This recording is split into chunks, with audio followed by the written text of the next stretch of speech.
5:25. So the ACT Party has confirmed today what I told you last week I had heard had happened with that treaty clause in the education legislation that's got Erica Stanford in trouble. Now, if you haven't caught up on this, what's happened is Erica Stanford tweaked the education law, but then she left the treaty clause in there, and the treaty clause forces school boards to give effect to the Treaty of Waitangi by reflecting local tikanga Maori, Matauranga Maori, and te ao Maori, and so on. Now, what I told you last week was that I'd heard Erica knew that clause was there and chose to leave it there.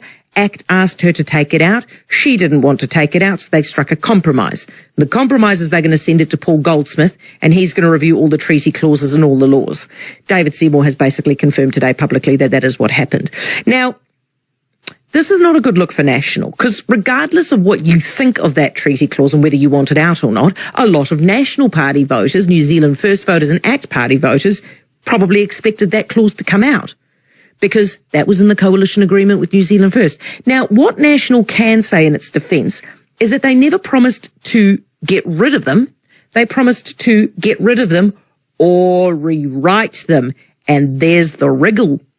There's the wriggle room right there. They might rewrite them. And I suspect that may be what National is planning to do. Not get rid of them, but rewrite them, because they haven't got the courage. Tell you what, it's going to be a hard sell to those voters who voted for the various parties in this coalition government looking for a tidying up of those principles.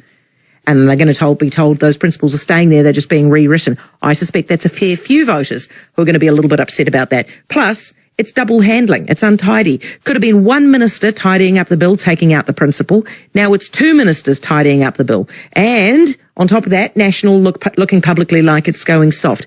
Here's a tip to National.